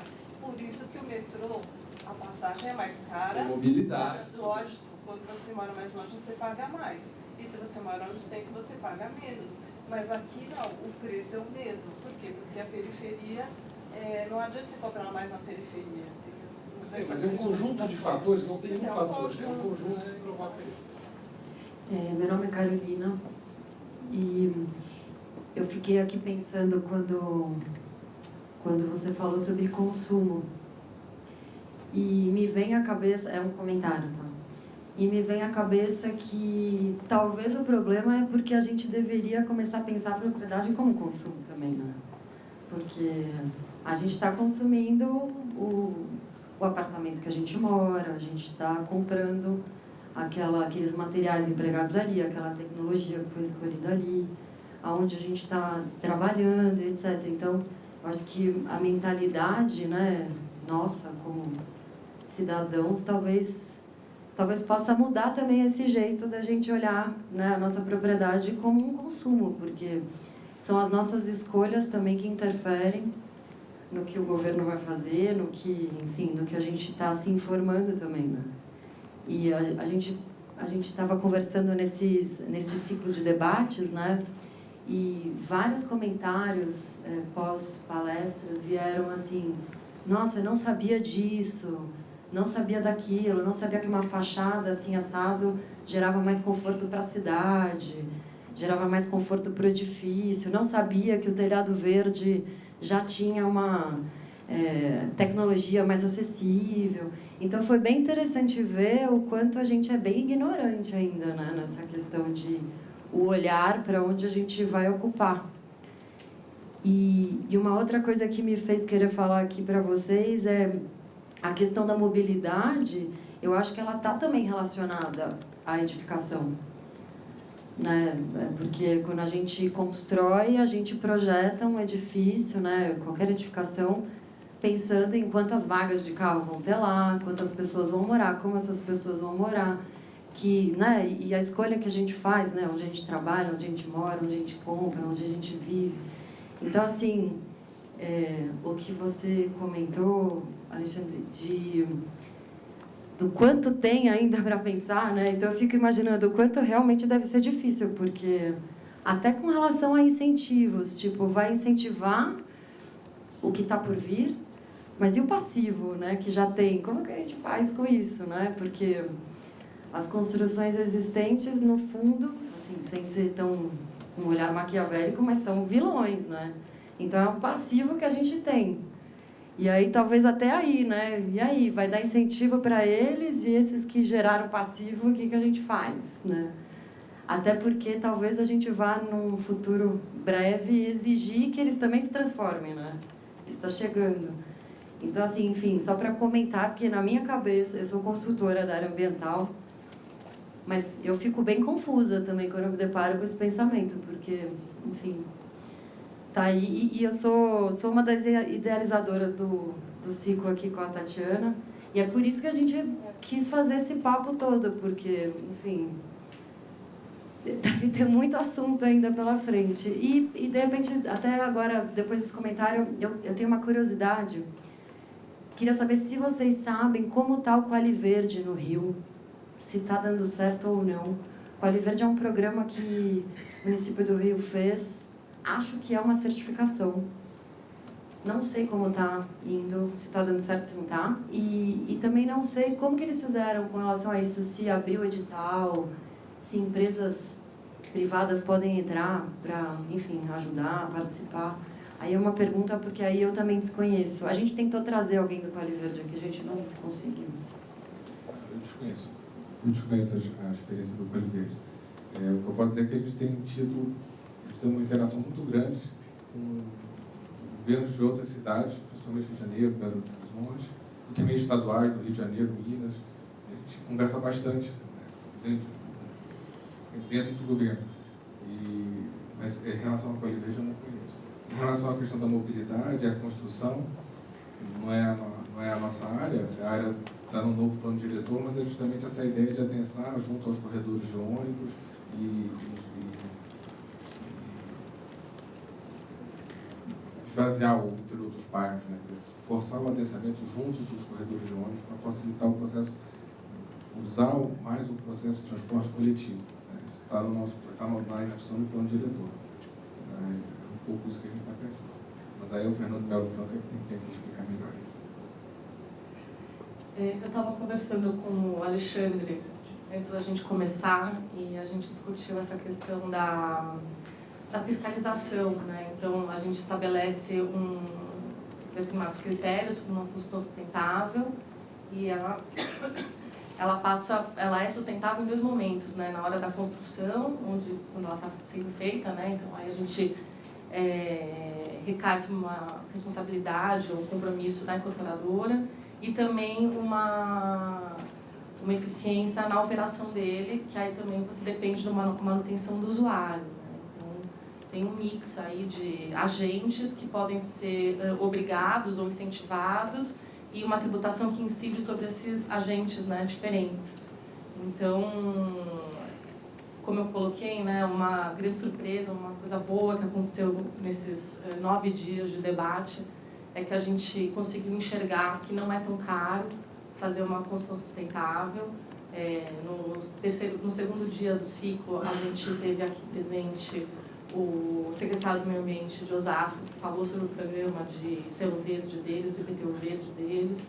A gente contou com a presença da diretora da Caixa Econômica Federal, que demonstrou uma linha de financiamento que se chama Selo Azul, da Caixa Econômica Federal, para construção sustentável para baixa renda. Então, se enquadra no programa Minha Casa Minha Vida. Então, isso tem uma taxa de juros mais interessante. E também a gente viu o case da CRV, que é uma construção de Goiás enorme, que eles fizeram sem selo nenhum, mas que ela é sustentável, né?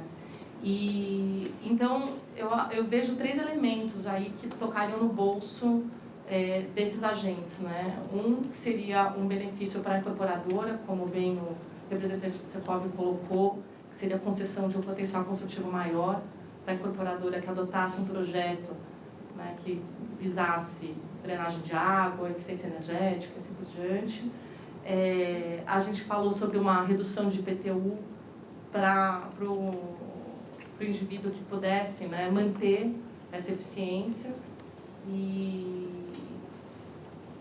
E também, do ponto de vista econômico, financeiro mesmo, do comércio que envolve a construção, né? Então, o sujeito que opta por um material, ele pode, às vezes, investir nesse material mais caro, mas ter um benefício na operação, né? Então, a gente tem 3 fontes aí que a gente poderia estudar e que algumas já estão aí no mercado, que seria mais essa questão dos materiais, que tocam no bolso mesmo das pessoas, né? Então, assim, para quem não teve todos os dias aqui, eu acho que é bom colocar que ela pode ser economicamente interessante, não só do ponto de vista do meio ambiente, né? Eu acho assim, nas conversas com o Banco Mundial, algumas coisas que eles falam assim, chamam a atenção para a gente. Quer dizer, primeiro, o que seria a construção sustentável numa determinada cidade? Quer dizer, em função do clima, do tipo de construção, do tipo de utilização da construção, nem sempre a experiência mais sustentável numa cidade como Goiânia ou como Londres, ela vai ser adequada à cidade de São Paulo. Então, acho que a gente tem que entender ou seja, mandar todo mundo botar aquecimento solar de água pode não ser uma solução para a cidade de São Paulo. Como não foi, né, no Minha Casa Minha Vida. Então a gente tem que pensar assim, o que é uma construção sustentável na cidade de São Paulo? O que são as práticas, qual o tipo de material, o que realmente tem um benefício, como falou o professor, como é que a gente consegue mensurar a externalidade, o que seria o tipo de construção sustentável para a cidade de São Paulo? E eles colocam 3 indicadores que eles acompanham, que é o consumo d'água, consumo de energia elétrica e a produção de resíduos durante a construção civil. Então, que não apenas o uso do material, mas o processo de construção, gerando menos impacto ambiental por produzir menos resíduos durante a construção. Então, são indicadores.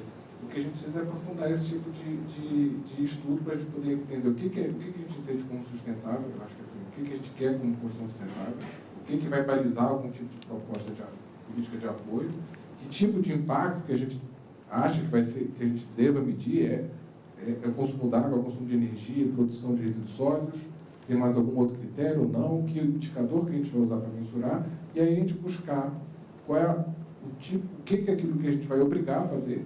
Porque, por exemplo, eu sou de uma época que, quando meus pais viajavam de Brasília para o Rio, uma Variante 74, eles botaram um colchãozinho na mala, que era em cima do motor, botavam as malas em volta e a gente criança ia dormindo ali, na mala do carro. Era o que se fazia.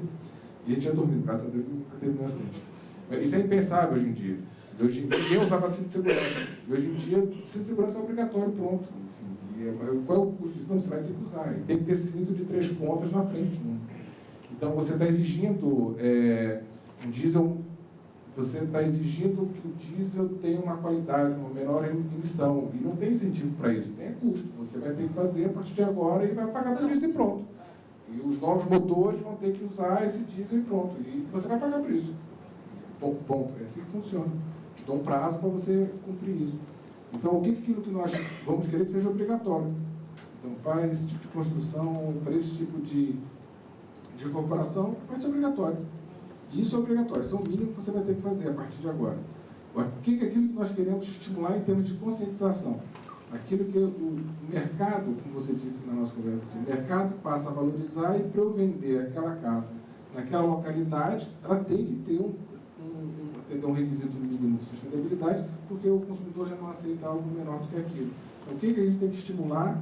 Instrumentos normais de mercado, de valorização, de promoção. E o que é aquilo que nós devemos buscar incentivar como Estado, como município, como poder público, tentar incentivar usando os instrumentos que nós temos. Lembrando, de torná-lo operacional, porque incentivo fiscal que não é operacional, ele não serve. Ele tem que ser utilizado, ele tem que atender o seu objetivo. Volto ao exemplo do incentivo da Zona Leste. Mas o incentivo não produziu efeito. Então não adianta ter incentivo por incentivo se ele não se tornar operacional. Ele tem que ser operacional, tanto do ponto de vista do contribuinte, quanto da administração tributária.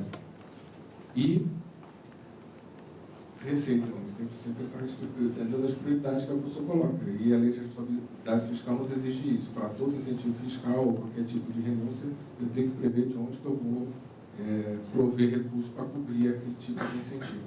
Eu não posso dar incentivo só pelo incentivo.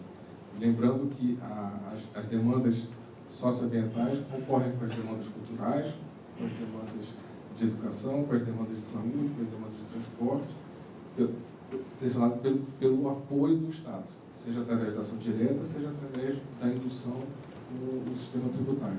Então, existe uma concorrência pelo apoio do Estado nesse sentido. Então, a gente tem que pensar isso bem. Só fazendo o contraponto, como eu fiz lá. Se a gente tem um edifício que drena água, a gente melhora a enchente. Se a gente tem um edifício de uso misto, a gente melhora a mobilidade. Se a gente tem um edifício saudável, melhora a questão da saúde. Então, como calcular economicamente isso deve ser muito difícil, mas se alguém soubesse fazer isso, ia ser fantástico. Né? Mas só em projetos de drenagem de mananciais a gente vai gastar mais de 3 bilhões de reais, que são obras também necessárias para evitar os alagamentos.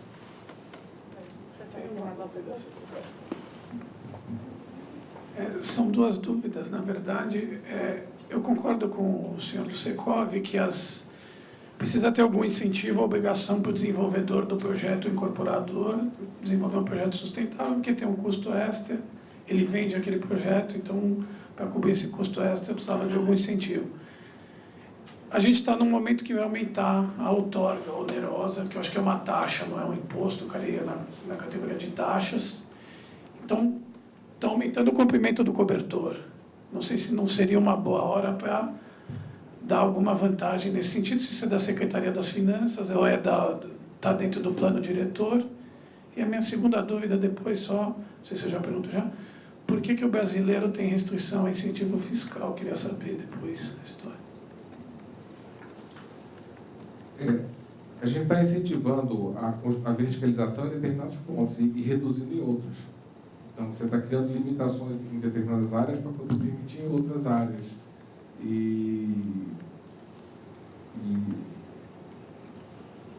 Então, assim, isso é dentro do processo do uso digamos assim, da arrecadação, que seria da outorga onerosa, como uma política de urbanismo.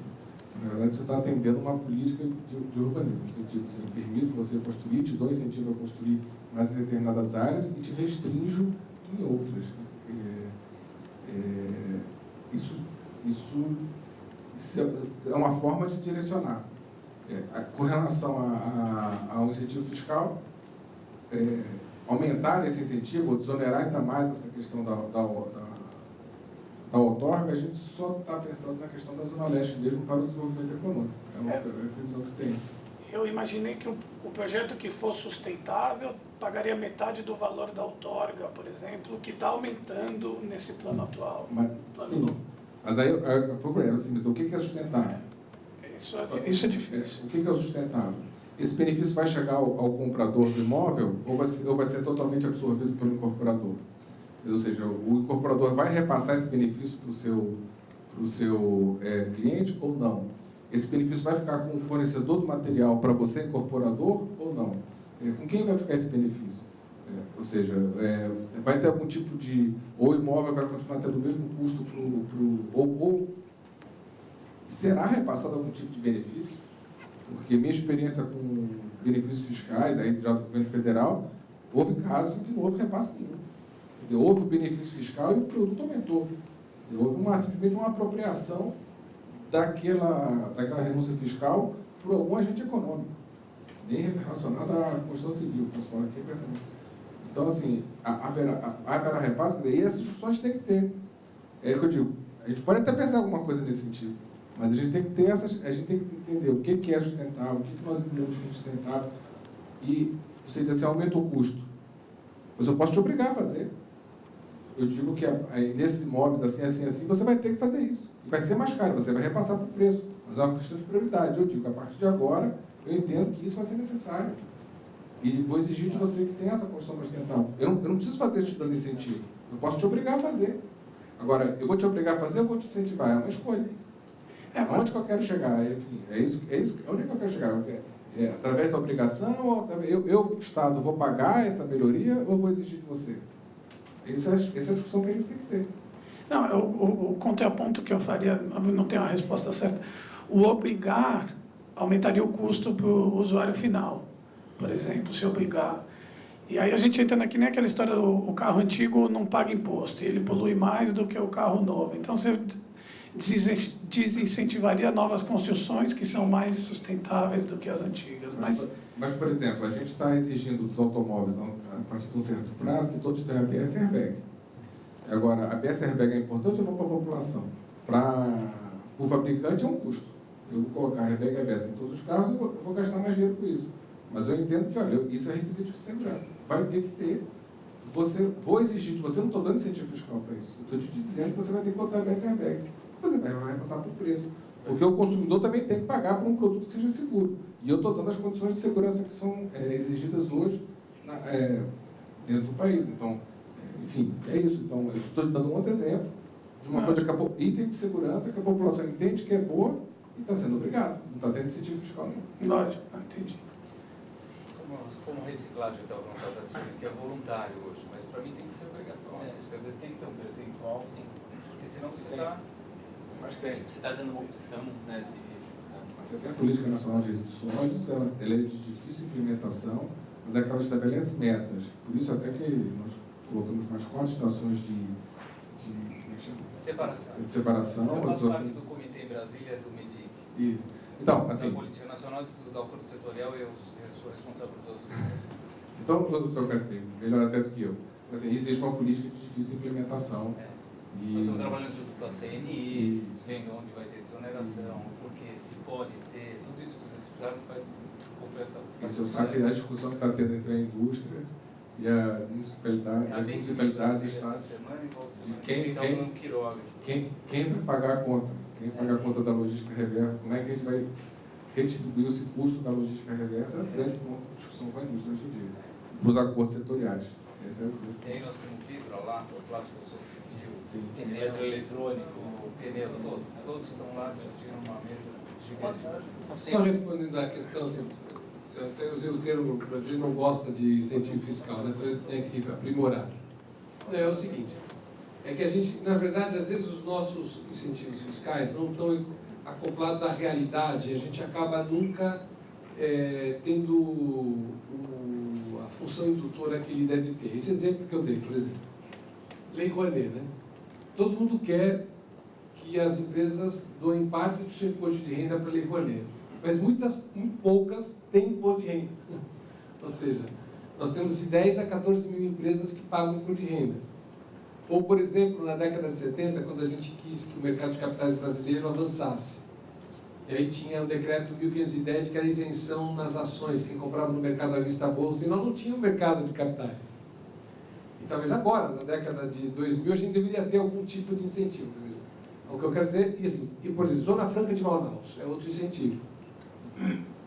Zona Franca de Manaus é um baita incentivo. Se fez alguma coisa, se fez, mas não se aproveitou tudo que se poderia.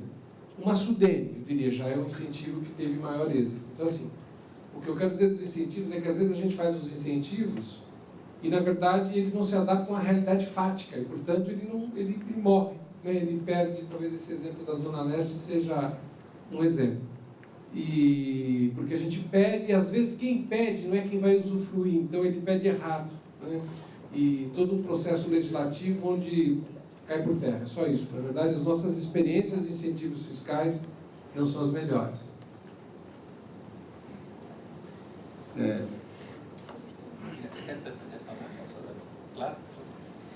Sérgio Costa, eu já participei de bastante debates de meio ambiente e vou fazer primeiro uns comentários, depois eu queria fazer umas perguntas.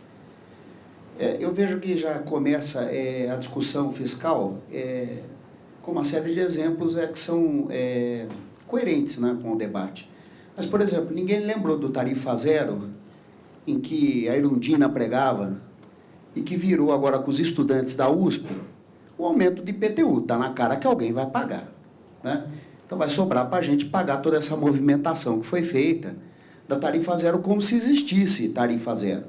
A Erundina defendia, né, uma tarifa única, né? Ônibus R$1, geladeira R$1, todo mundo se lembra disso, né? Então começa já no primeiro argumento inicial lá atrás, essa questão de impostos. O imposto único do Marco Sintra, que virou, no meio da história toda, um imposto que todo mundo pagou, não chegou na saúde, nem virou imposto único no Brasil, né? A gente também tem essa lembrança. Eu vejo que a questão também de como a prefeitura tratar as coisas, eu faço uma sugestão. Todo resíduo, ele só é gerado, vou falando como engenheiro, depois que houve uma produção. Então, assim, se vocês não tratarem o ciclo completo, né, como que nasce aquele resíduo, como termina e como ele volta para o sistema de novo, não fechando esse ciclo, vocês têm o resíduo. O que é o resíduo? O resíduo é um mau aproveitamento na engenharia. Deixou de aproveitar aquilo, virou resíduo, né? Tem hoje uma série, o senhor colocou, olha, tem hora que a gente não sabe o que fazer. Contrata quem sabe o que fazer, que está cheio de gente que sabe o que fazer. Na engenharia e na arquitetura, eu tenho certeza absoluta. Ou para o regime de emergência, ou saber honorífico, tem uma série de coisas aí que dá para vocês aproveitarem. A questão de São Paulo também é pensar gigante, que é um problema sério, né? Nas discussões do plano anterior, a gente não toda, uma boa parte da cidade queria que os bairros tivessem mais ou menos 1,5 milhão de habitantes, que seria coerente. E passou isso, viraram as regionais, as subprefeituras vitaminadas, cada um tinha um nome para aquela história de bairro em nome de vereadores. Então, pensar gigante é pensar uma cidade gigante como a nossa, com 70% da cidade regular. Então, cada vez que se pensa em termos de impostos, para 70% de gente quase não consegue pagar nem a própria conta de casa, fica difícil, né? Então, são leis para a classe média que os senhores estão pensando, né? Como sempre, a classe média deve pagar toda essa conta que for resolvida aqui. E aí eu queria perguntar o seguinte, na vez que nós discutimos o telhado verde, que nós resolvemos, eu até me policio, não falar mais telhado verde, porque tem gente que acha que é pintar o telhado de verde, né? Mimetiza com a natureza e está resolvido o problema do meio ambiente. do telhado vivo, né? A gente pensava em telhado vivo, mas um telhado com uma superfície que fosse adequada à quantidade de calor que ele emitisse, e mais um telhado energético em que a gente tivesse aí placas fotovoltaicas. Então, levando em conta todos esses telhados, né?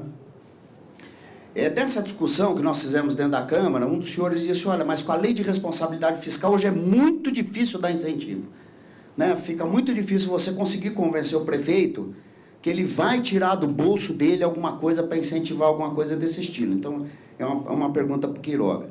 E a outra, eu queria perguntar ao senhor, que representa o secretário, assim, eu como síndico do meu edifício, eu vim aqui basicamente para levar uma proposta para aprovar na Assembleia Geral Extraordinária e depois para o Conselho Fiscal que vai me auditar, né? O que eu posso levar daqui de prático em que eu pudesse dizer para eles, olha, eu vou ter incentivo, eu vou botar uma pá eólica aqui em cima, a prefeitura está me apoiando em tal coisa.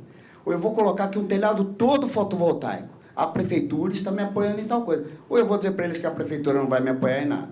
Uma pergunta ao senhor ou ao senhor. Muito obrigado. Então, respondendo então a questão da lei de responsabilidade fiscal, acho que foi o Alexandre, mas eu vou tentar responder aqui, depois ele responde a questão da prefeitura.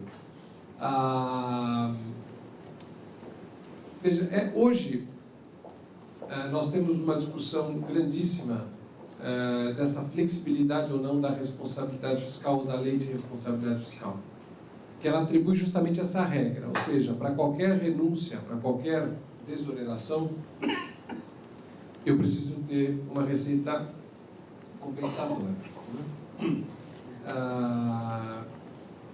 E grande parte dessa discussão também, ela está relacionada a substituições, ou seja, não só achar uma outra receita, mas eu posso substituir eventualmente uma despesa por outra e acabar tendo uma receita diferente.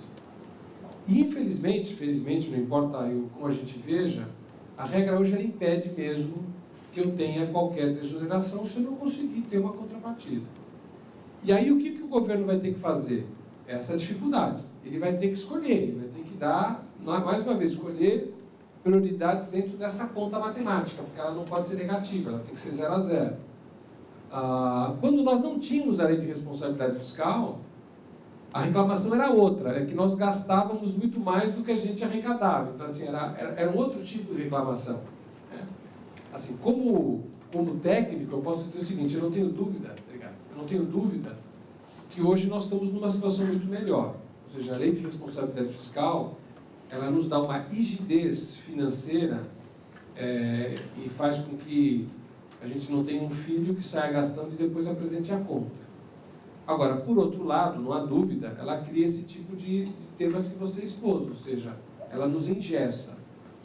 E se a gente não consegue efetivamente ter mais produção de riqueza, consequentemente mais tributo que eu tiro dessa produção de riqueza, vai ser difícil a gente contornar essa conta. Por isso que é tão preocupante quando a gente vê uma discussão de que o país vai crescer tão pouco. Né?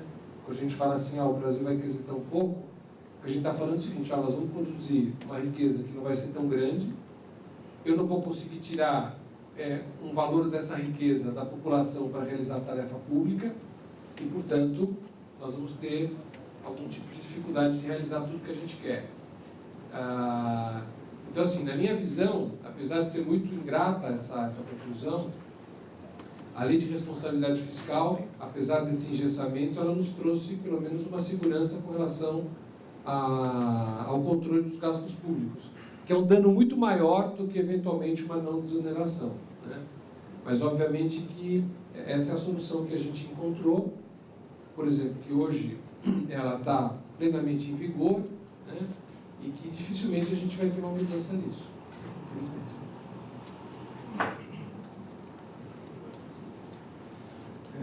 Eu acho que a gente tem que pensar um pouco o que a gente, como cidadão, a gente quer e o que a gente pode fazer. No meu prédio, em Brasília, a gente tinha uma conta d'água muito grande e o síndico estava dizendo, olha, não está dando, a taxa de condomínio não está dando. A conta d'água era dividida entre todos os moradores. E até em função de uma legislação própria do GDF, a gente fez uma obra de individualização do hidrômetro no nosso prédio. e funcionou, tá, perfeitamente. Mas o que a gente percebeu é que como a gente iria ter a individualização do hidrômetro, as pessoas passaram a consertar os defeitos do encanamento nos seus próprios apartamentos, porque iam ter que pagar do próprio bolso. E pouco antes da obra estar concluída, a conta d'água do apartamento, do prédio, já tinha caído a metade. Ou seja, a gente jogava metade da conta d'água pelo ralo, porque estava dividido por todo mundo. E a gente atribui a responsabilidade aos outros, a gente não vê aquilo que a gente tem que fazer. Então, se está todo mundo pagando minha conta d'água, para que eu vou cortar aquele pingo que está caindo na torneira? Porque eu não quero reformar meu apartamento, vou ter que quebrar o azulejo, não vai ter azulejo igual. E vai ficar feio, vai gastar muito dinheiro. Para quê? Melhor, isso está no condomínio. Mas aí, quando a responsabilização veio para cada um de nós, aí as pessoas se moveram.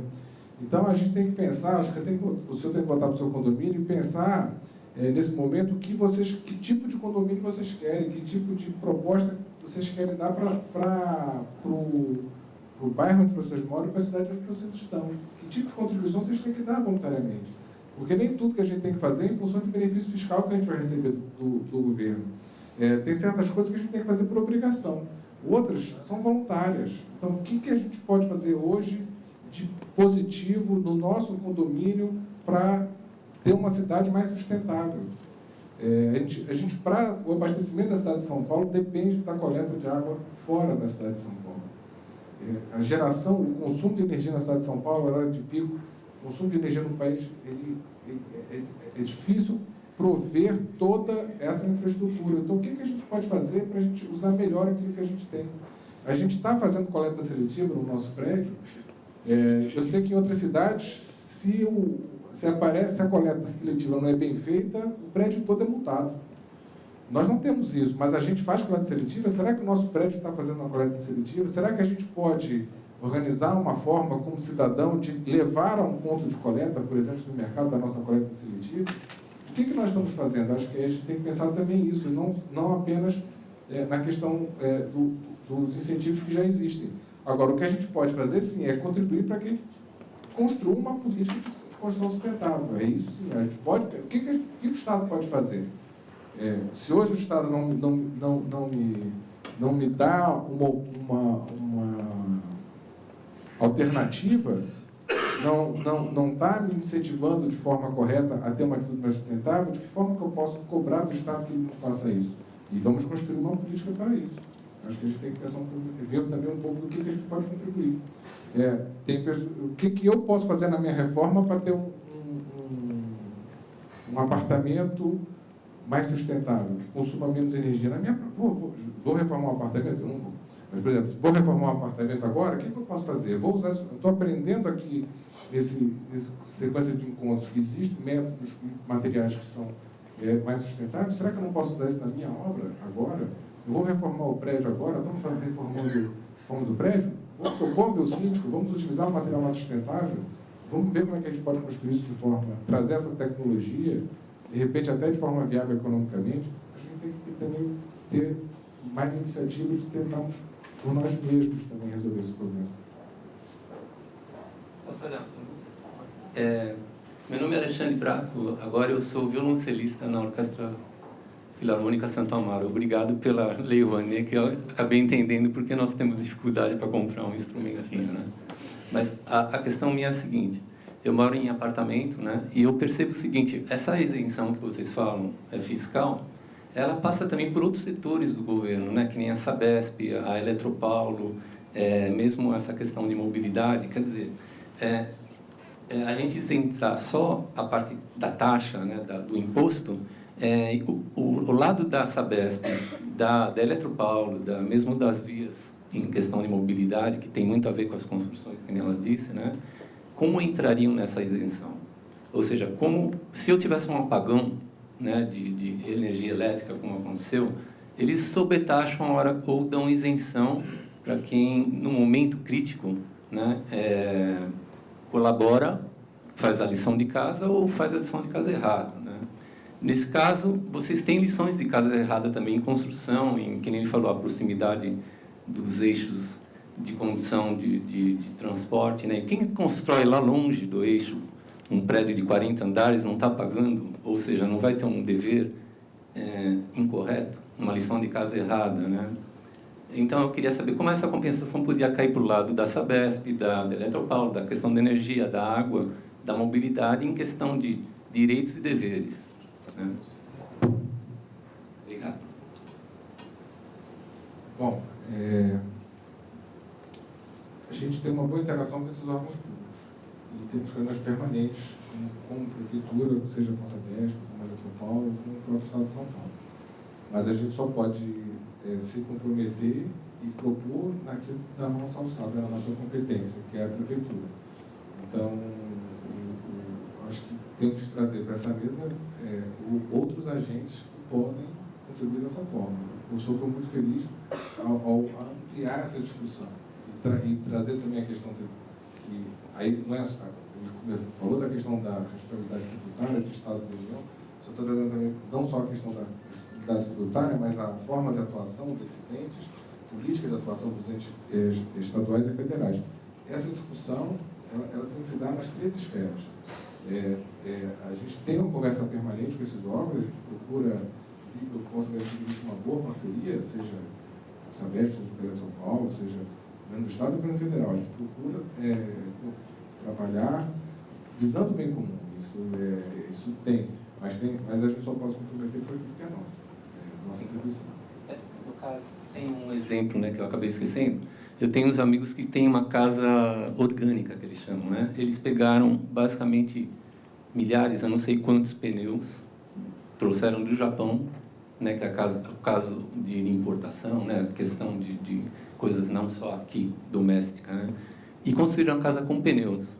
E isso reverteu em uma não queima de tanto material para construir tijolo, ou seja, não tinha derrubar uma floresta para construir aquele tanto de tijolo que ele ia pôr lá, e uma série de compensações de resíduo, porque os pneus têm uma destinação errada e acaba tendo 2 soluções. Uma, o lado do lixo, que é menos produzido, e que em âmbito nacional isso é muito significativo, né? E o lado da construção civil, do material simples, barato e eficiente, né? Eles têm acústica, tem uma série de coisas que eu vejo nessa casa. Então, esse interrelacionamento que eu acho que é importante. Quer dizer, eu sei que não é da alçada da Prefeitura, mas se vocês conversarem, não sei como, mas a Sabesp e tal, o lixo pode ser compensado, quer dizer, o problema de lixo é compensado pelo problema da construção e assim por diante. Como a mobilidade com a água dos rios, etc., para escoar barcaças aí no Rio Tietê, etc. O que eu quero dizer, se não houver integração e um pensamento muito individual, isso não anda, né? Porque a gente vai ver por um ponto de vista único, né? É isso que eu penso, não sei. Obrigado. Olha, eu queria só falar uma coisa, que a gente tem que tomar cuidado em transformar algumas decisões em lei. Porque quando você transforma em lei, se você não conseguir controlar, você vai inibir a iniciativa espontânea, não é? E não vai controlar o que é obrigatório. Então, acaba sendo algo não efetivo novamente, certo?